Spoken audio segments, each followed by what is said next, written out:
Hello and welcome. For all of humanity's time on this earth, one great mystery has captivated and confounded us more than any other. What happens when we die? It is a question that has inspired art, religion, and philosophy for millennia. It is the final, inevitable journey that every living thing must take.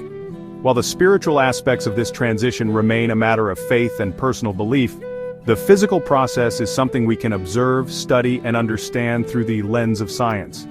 In this exploration, we will look not at the metaphysical, but at the biological. We will delve into the remarkable and at times startling series of events that unfold within the human body once life has ceased. These are not tales of the supernatural, but established scientific facts, a testament to the intricate and unyielding laws of nature. It is a process as natural as birth, a transformation that connects us back to the very elements from which we came. Our journey today will be one of scientific discovery, approached with the utmost respect for the subject. We will witness how the complex machinery of the human body slowly powers down and begins a new extraordinary process of returning to the earth. It is a story that is at once humbling and profoundly fascinating, revealing the delicate balance of life and the powerful, silent forces that govern the natural world. The journey begins with a moment of profound stillness. The heart, that tireless engine which has faithfully pumped life-giving blood for decades, beats for the very last time. This single event, the cessation of the heartbeat, is the catalyst for everything that follows.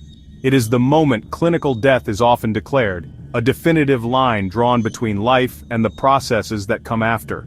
Without the heart's rhythmic propulsion, the circulatory system grinds to a halt, a vast and intricate network of rivers and streams that suddenly runs dry.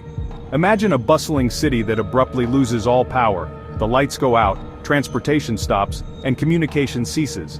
This is what happens within the body. Blood, rich with oxygen and vital nutrients, no longer reaches the trillions of cells that depend upon it. The brain, the most demanding organ of all, is the first to feel this deprivation. Within seconds, its complex electrical activity begins to fade, and consciousness, as we know it, dissolves into the quiet dark. This halt in circulation is the master switch. All other bodily functions begin to fail in a cascading sequence. The lungs take their final breath, the kidneys cease their filtering, and the digestive system stops its work.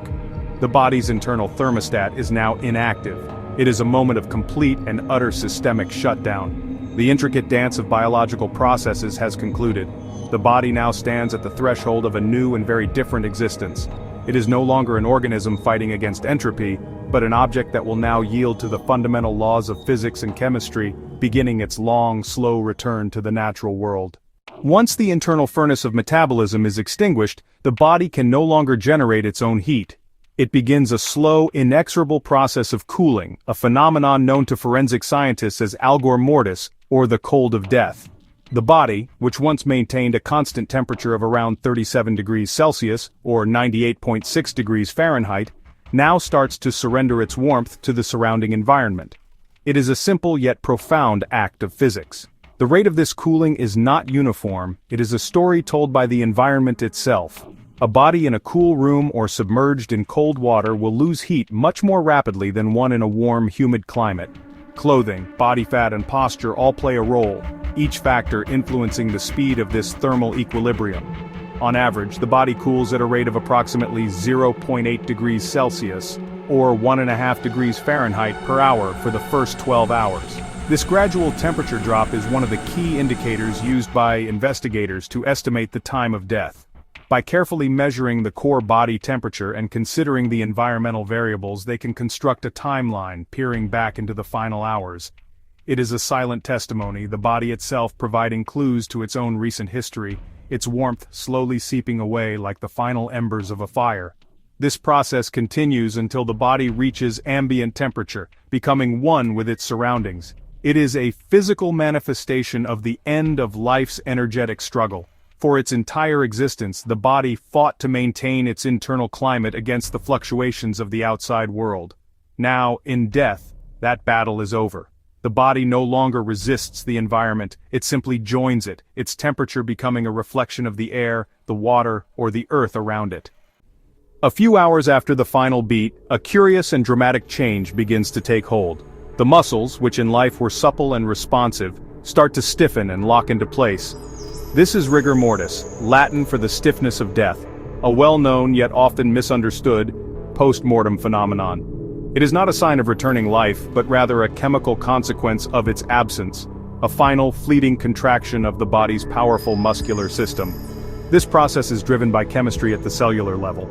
In a living muscle, contraction and relaxation are controlled by calcium ions and a molecule called adenosine triphosphate, or ATP, which acts as the cell's energy currency. When we die, the membranes of our muscle cells become leaky, allowing calcium to flood in and trigger a contraction. However, because the body is no longer producing ATP, there is no energy available to release this contraction. The muscle fibers are locked in a fixed, rigid state. Rigor mortis typically begins in the smaller muscles of the face and jaw, then gradually spreads downwards through the neck, chest, arms, and finally to the legs. It usually becomes noticeable within 2 to 6 hours after death and reaches its peak stiffness at around 12 hours. The body can become so rigid that it is difficult to move the limbs, a state that can persist for a day or more. Eventually, this stiffness will also pass. As the body's tissues begin to decompose, the muscle proteins themselves start to break down, and the locked fibers are released. After 24 to 48 hours, the muscles become limp and pliable once more. Rigor mortis is a temporary state, a transient bridge between the suppleness of life and the decay that will follow. It stands as a stark chemical reminder of the energy that life requires and the stillness that results when that energy is gone. As the body cools and stiffens, another, more visual transformation is underway. The skin, our largest organ, begins to change its color. This process, known as livor mortis or lividity, is a direct result of the circulatory system's failure. With the heart no longer pumping, the force of gravity takes over, pulling the now stagnant blood downwards to the lowest points of the body.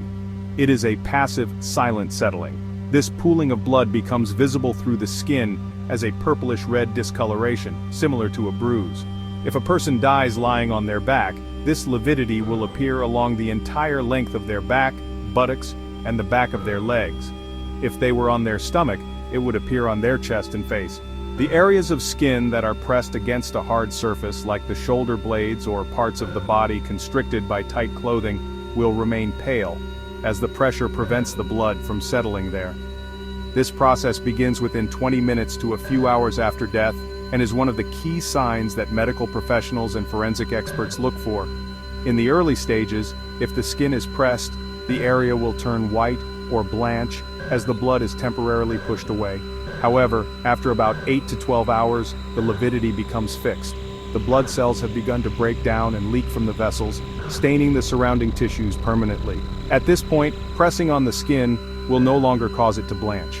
The color and pattern of livor mortis can provide a wealth of information. It helps to confirm the time of death and, crucially, reveals the position of the body in the hours following its demise. If the lividity pattern does not match the position in which the body was found, it is a clear indication that the body was moved after death. It is a silent, colorful map of the body's final repose, drawn by the simple, inescapable pull of gravity. While the more visible changes of cooling and stiffening are taking place, a far more fundamental process is beginning deep within the body, at the microscopic level. This is autolysis, or self-digestion. With the cessation of blood flow, cells are starved of oxygen and can no longer maintain their internal environments. The very mechanisms that kept them alive and functioning now begin to turn on themselves in a process of controlled self-destruction. Within each cell are tiny sacs called lysosomes, which contain powerful digestive enzymes. In life, these enzymes are safely sequestered, used to break down waste products. After death, however, the membranes of these lysosomes rupture, releasing their potent contents into the cell.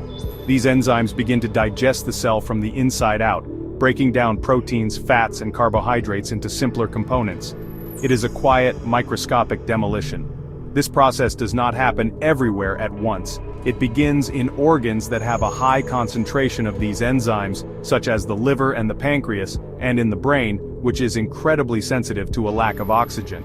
The pancreas, in particular, begins to digest itself and the surrounding tissues, a process that contributes significantly to the early stages of internal decomposition. The body, in essence, begins to consume itself. Autolysis is the first stage of decomposition, the prelude to the much larger scale work that will be done by bacteria. It is a purely internal affair, a chemical cascade triggered by the absence of life's sustaining force. It represents the moment when the body's own complex biology turns from creation and maintenance to deconstruction. The building blocks of life are being systematically dismantled, preparing the way for their eventual return to the ecosystem. While the body's own cells are engaged in self-digestion, another powerful force is stirring. Our bodies are home to trillions of microorganisms, a vast and diverse ecosystem living primarily within our gut. In life, this microbiome exists in a carefully controlled symbiotic relationship with us, aiding in digestion and immunity. But after death, with the body's defenses down, these inner colonists begin a new and vital role: decomposition. The bacteria, particularly those in the large intestine, are the primary agents of putrefaction. Without oxygen, anaerobic bacteria, those that thrive in oxygen-free environments, begin to flourish. They start to break down the tissues of the intestine itself, and then spread outwards following the network of now stagnant blood vessels. They use the body's complex proteins and carbohydrates as their food source, a final, great feast. As these bacteria multiply and spread, they release gases as a byproduct of their metabolic activity. These gases, including methane, hydrogen sulfide, and ammonia, begin to build up within the body cavities. This accumulation of gas causes the abdomen to swell and become distended, a characteristic sign of decomposition. It is this bacterial activity that truly transforms the body, breaking it down from complex tissues into simpler organic matter. This stage marks a profound shift. The body is no longer a single, unified organism. It has become an ecosystem, a new environment for countless microorganisms to thrive. These bacteria, which were once our partners in life, now become the principal architects of our return to the earth. They are nature's unparalleled recyclers, ensuring that the nutrients and elements locked within our bodies are not lost, but are instead released back into the great cycle of life.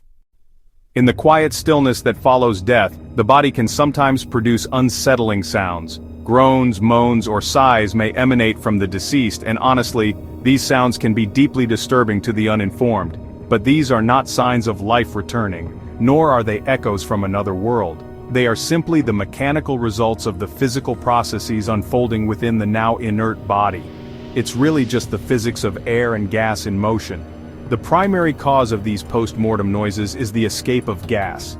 As rigor mortis sets in and then later relaxes, or if the body is moved, air trapped in the lungs can be forced out. As this air passes over the vocal cords, it can produce audible sounds. A sigh, a groan, maybe even a wheezing noise. It is purely a mechanical process, like air being squeezed from a bellows. The vocal cords vibrate, but there's no intent, no consciousness behind the sound. Furthermore, the bacterial decomposition occurring in the gut produces a significant amount of gas, as we've seen. This buildup can create pressure within the abdominal cavity. The escape of this gas through the body's natural orifices can also create a variety of gurgling or hissing sounds. It's just the body's internal pressure systems equalizing with the outside world, a final release of trapped energy. These sounds have, throughout history, been the source of fear and superstition, contributing to folklore about the undead. But, science provides a clear and rational explanation. The body, even in death, is not entirely static. It is a vessel undergoing profound chemical and physical changes, and these changes can, on occasion, manifest as audible phenomena. They are the last faint whispers of the body's machinery as it winds down. One of the most persistent and widespread myths about the post-mortem body is the belief that hair and fingernails continue to grow after death. It's an image that has, really captured the popular imagination, suggesting a lingering, kind of eerie vitality. However, this is not a biological reality but a powerful optical illusion, a trick of perception caused by changes in the surrounding skin. The truth lies not in growth, but in retraction. After death, the body begins to dehydrate. The skin, losing its moisture, starts to shrink and pull back from the extremities. This is particularly noticeable on the hands and face. As the skin around the fingernails and toenails retracts, it exposes more of the nail that was previously hidden beneath the nail bed. This gives the distinct impression that the nails have grown longer. A similar process occurs with hair. As the skin on the scalp and face dehydrates and tightens, it pulls away from the base of the hair follicles. This can cause the hair shafts to stand out more prominently and appear longer, especially noticeable with short stubble on a man's face. It seems as if the person has grown a 5 o'clock shadow after death, but it is merely the landscape of the skin changing around the hair that was already there. For true growth to occur, cells must divide, a complex process that requires hormones and a steady supply of energy in the form of glucose. All of these cellular activities cease within minutes of the heart stopping. So, while the visual evidence can be compelling, the science is clear. It is not life persisting, but rather the skin's final, quiet retreat, creating one of death's most enduring and fascinating illusions. Perhaps one of the most startling post-mortem occurrences is the potential for the body to move. Small twitches, muscle spasms, or even larger movements of the limbs can happen in the hours and sometimes even days after death. To witness such a thing can be profoundly unnerving, easily misinterpreted as a sign of life or a struggle to return. Yet, like the other phenomena we've explored, this too has a clear biological and chemical explanation. These movements are not controlled by the brain or the nervous system in any conscious way. Instead, they are the result of residual electrical activity or chemical reactions within the muscle tissues themselves. As cells break down, ion channels in nerve and muscle fibers can open and close irregularly, causing sporadic firing of nerve impulses. These impulses can trigger isolated muscle contractions, creating a twitch or a spasm.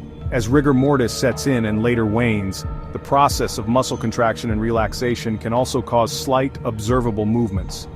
The tightening and subsequent loosening of these powerful tissues, especially in the arms and legs, can cause a limb to shift its position. These are not coordinated actions but the chaotic final discharges of the body's electrical and chemical systems. In some documented cases, particularly as gases from decomposition build up and shift within the body, larger movements have been observed. These are purely mechanical shifts, the body adjusting to its own internal changes in pressure and structure. While shocking to an observer, these post-mortem movements are a natural, if rare, part of the decomposition process. They are the final, faint echoes of a system that was once capable of incredible, coordinated motion. The final and perhaps most potent signal of decomposition is its unmistakable odor. The smell of death is, honestly, deeply ingrained in our primal instincts as a warning sign of decay and potential danger. This powerful aroma is not a single scent, but a complex cocktail of volatile organic compounds released as the body's tissues are broken down by bacteria. It is the chemical signature of life's deconstruction. Among the hundreds of compounds produced, 2 are particularly infamous and are directly named for their origin: putrescine and cadaverine. These foul-smelling chemicals are diamines, produced during the breakdown of amino acids, the very building blocks of proteins. Their distinctive pungent odor is a primary component of what we recognize as the smell of putrefaction. They are the scent of flesh returning to its elemental state. But the bouquet is far more complex than just these 2 molecules. Other gases, like hydrogen sulfide, which smells of rotten eggs, and methane, contribute to the overall scent profile. The specific combination of these chemicals can vary depending on environmental factors like temperature and humidity, as well as the unique composition of the individual's gut microbiome. This odor serves a vital purpose in the natural world. It is a powerful attractant for a host of other organisms, from insects like blowflies to scavenging animals. These creatures are drawn to the scent, playing their own crucial roles in the process of decomposition, accelerating the breakdown of the body and the recycling of its nutrients. The smell of death, while repellent to us, is a dinner bell for the great cleanup crew of the natural world, ensuring that nothing goes to waste. As we have seen, the journey after death is not an ending but a profound transformation. It is a highly ordered, predictable, and entirely natural process, governed by the fundamental laws of biology, chemistry, and physics. From the final beat of the heart to the ultimate return of our elements to the earth, every stage is a testament to the intricate workings of the natural world. Though the subject can be unsettling, understanding it demystifies the process and replaces fear with a sense of awe for the cycles of nature. Death is an integral part of the definition of life. It is the force that drives evolution, the process that makes way for new generations, and the mechanism by which all living things are ultimately recycled. By appreciating the science behind what happens to our physical forms, we can perhaps gain a deeper respect for the incredible complexity of our bodies and life, and the elegant efficiency with which nature reclaims us in the end. It connects us all, not just to each other, but to every living thing that has ever existed on this planet. Thank you for joining me on this exploration into one of life's greatest certainties. I hope it has been both informative and thought-provoking. If you found this journey fascinating, please consider liking this video and subscribing to the channel for more deep dives into the world around us. We would love to hear your thoughts and reflections in the comments below. Until next time, stay curious.